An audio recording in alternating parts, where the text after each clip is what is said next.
পরিচয় দেবে না। এই যে হামিমুন মানে অন্তরঙ্গ বন্ধু, শহীদ বলা হয়।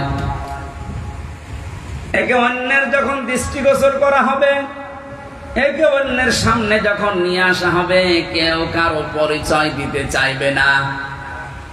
রব্বুল আলামিন বলেন এই লোকটা কি করবে? হে নবী আপনি জানেন, ইয়াবাদুল মুজরিমু লাউ ইয়াফতাদি মিন আযাবি ইয়াউমিদিন বিবানি।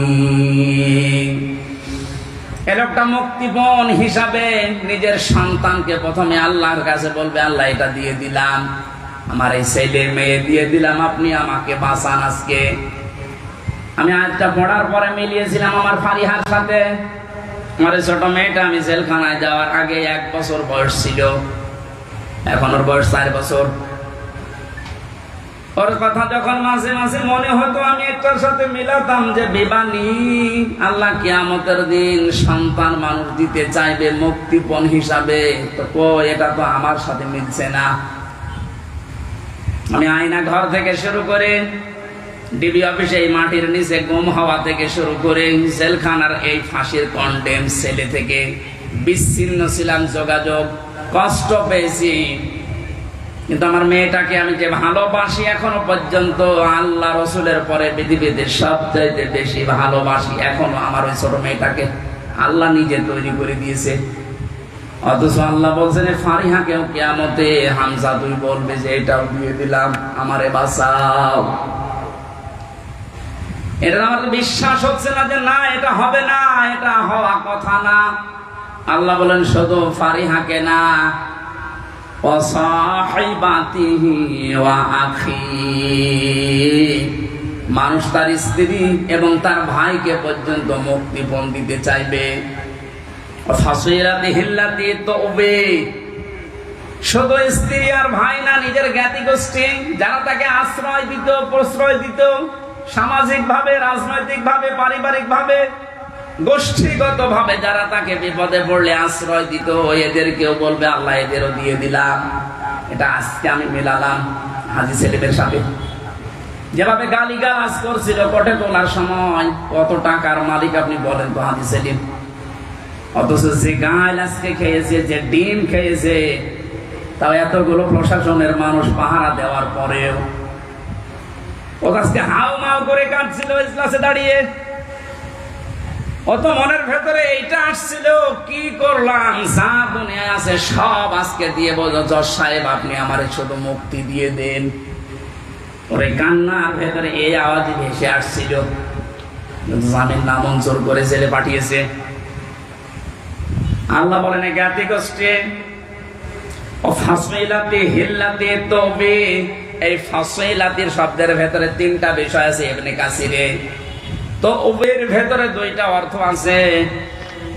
আল্লাহ পাক বলেন পৃথিবীতে ও আপন মনে করে যে মানুষগুলোর যার কাছে যেত, যারা আশ্রয় দেবে বলে বিশ্বাস করত,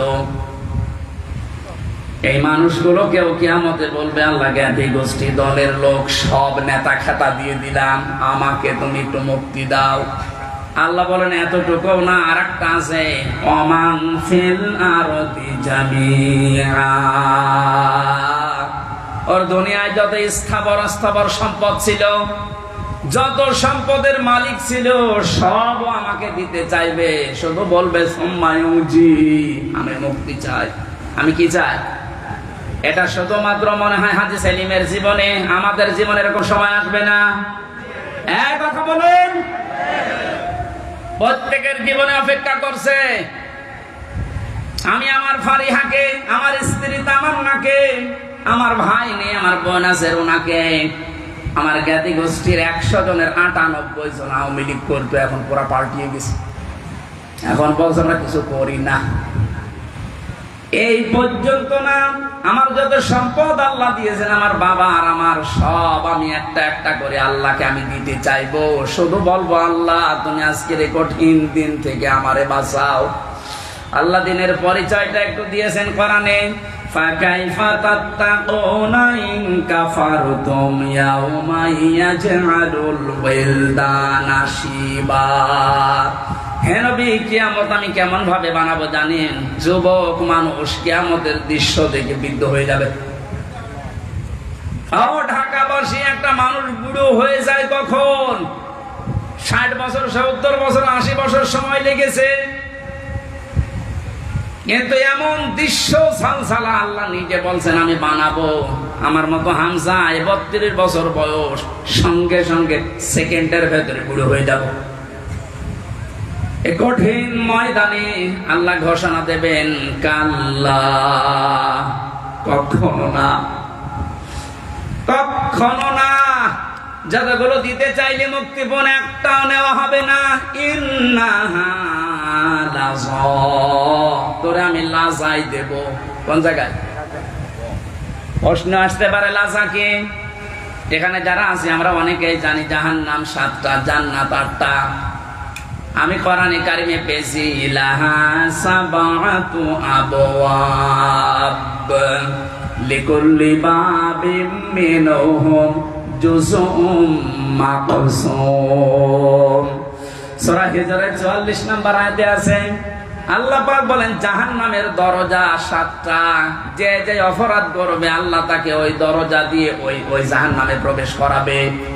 তাহলে জাহান্নাম একটা, এর দরজা 7টা। কয়টা? এটা মনে হচ্ছে কোন স্কুল না? এখানে 1 থেকে মনে করেন 5 পর্যন্ত পড়ানো হয়। প্রত্যেকটি ক্লাসে আলাদা আলাদা রুম আছে, কিন্তু ক্লাস মানে বিদ্যালয় বা শ্রেণী এটা একটাই বলা হয় যে এটা বিদ্যালয় বা মাদ্রাসা, স্কুল যাই বলেন স্কুল। এই স্কুলের 5টি স্তর আছে 1 থেকে 5 পর্যন্ত। যে যে ক্লাসে পড়ে সে দরজা দিয়ে প্রবেশ করে ক্লাস করে বাড়ি চলে যায়। 3তে পড়ে 5-এ গিয়ে ক্লাস করতে পারবে। এটা যেমন সহজে বুঝলেন। আল্লাহ পাক জাহান্নাম বানিয়েছেন একটা, স্তর বানিয়েছেন এরকম 7টা। দুনিয়ায় যে যে ধরনের অপরাধ করবে তাকে ওই দরজা দিয়ে প্রবেশ করিয়ে শাস্তি দেবে। এর 1 নম্বর দরজার নাম হচ্ছে হুতামা, খুব ভয়ঙ্কর জায়গা। এর 2য় নম্বরে লাজা। আল্লাহ বলেন এই যে মানুষগুলো মুক্তিপণ হিসাবে কিয়ামতের কঠিন দৃশ্য থেকে দিতে চাইবে, দিতে চাইবে, দিতে চাইবে, আমার আওয়াজ হবে কাল্লা না, ইন্নাহা লাযা, তোর এই লাজার দরজা দিয়ে প্রবেশ করাবো। এটা কেমন জায়গা হে নবী আপনি জানেন? নাযাআতাল লিশাবা, এখানে ঢুকলে আগে মানুষের চামড়া খসে যাবে। শাবা শব্দের শাব্দিক অর্থ বেশি এমনি কাসিরে, হাড় টুকরা টুকরা করলে যেভাবে খণ্ড বিখণ্ড হয়ে যায়, উপরে বাড়ি দিলে হাড় যেভাবে খণ্ড খণ্ড হয়ে যায়, এইরকম জায়গা এটা। বাংলাদেশ সহ বিশ্বের যত কঠিন জায়গা আছে, শুধু যেখানে কারেন্টের শর্ট দিয়ে মানুষকে গলিয়ে ফেলা হয় এইটা বাদ দিয়ে, এদেশে এমন কোন রিমান্ডের জায়গা নেই যেখানে গেলে চামড়া আগে খসে যায়। আমারে বহুবার বলেছিল যে এই যে এইগুলো আমরা তুলি, অস্ত্র নিয়ে এসেছিল বিভিন্ন মেশিন, যে এই যে নখ আমরা তুলে ফেলি এইটা দিয়ে, ওটা দেওয়ার পরে এরপরে টান দেবেন, এরপরে উঠবে, তাছাড়া ধরে রাখলে ওঠে না। অথচ আল্লাহ নাযাআতাল লিশাওয়া দিয়েছেন, লাজায় প্রবেশ করার সঙ্গে সঙ্গে মানুষের চামড়া আর এই নখগুলো উঠে চলে যাবে। এবার আপনি ভাবেন তো বাস্তবতা নিয়ে যে কিরকম জায়গা এটা, যেখানে প্রবেশ করলে আগে চামড়া খসে চলে যায়, নখ উড়িয়ে যায়। আল্লাহ বলেন কঠিন ভয়ঙ্কর জায়গায় কাদেরকে ডাকবে জানো? তাদউ মান আদবারা ওয়া তাওয়াল্লা। এই দুনিয়ায় যে মানুষগুলোকে সত্যের দিকে আহ্বান করা হয়েছে, এরা সত্যের কথা শোনার পরে অহংকার করে এদবার করেছে, মুখ ফিরিয়ে নিয়েছে। আমার মনে হয় আয়াতের বাস্তবতা বাংলাদেশে সবচেয়ে বেশি। এত কোরআনের কথা আলোচনা পৃথিবীর কোন জায়গায় হয় না। এত আলোচনা হওয়ার পরে, সত্যকে সত্য জানার পরেও যারা ঘাড় ঘুরিয়ে অহংকার করে চলে যান, আপনার জন্য আল্লাহ লাজা প্রস্তুত করে রেখেছে। ইহুদি খ্রিস্টানদের আমরা প্রতিদিন 17 বার করে বরদোয়া দেই। কতবার? এই যে গায়রিল মাগদুবি আলাইহিম ওয়ালাদ-দাল্লিন, দুইটা জাতির কথা আছে, ইহুদি আর খ্রিস্টান। বারবার আল্লাহকে বলা হচ্ছে, আল্লাহ এদের পথ আমাদেরকে দেখিও না, এরা অভিশপ্ত। এরা অভিশপ্ত না? আমি তাফসিরে পড়েছি কেন আল্লাহ এদের নাম দিলেন। কারণ ইহুদি খ্রিস্টানদের কাছে সত্য এসেছিল আমাদের নবীজি সম্পর্কে, যে বিশ্ব নবী মুহাম্মদ রাসূলুল্লাহ শেষ নবী, এটা সর্বশেষ নবী, শ্রেষ্ঠ নবী। ইহুদি আর খ্রিস্টানরা জানতো ওদের তাওরাতে ইনজিলে স্পষ্ট আছে লেখা, এর বড় অহংকার করে হিংসা করে মানতো না। আপনি কিন্তু বুঝতে পারছেন হামজা যা বলছে কোরআন দিয়ে হাদিস দিয়ে ও বানিয়ে বলছে না, ও সত্য কথাই। যে সত্য জানার পরে অহংকার করে হিংসা করে অনেকে এরপরও চলে যাবে। এদের জন্যই লাসা। 2 নম্বরে যারা মাল সম্পদ জমা করে আর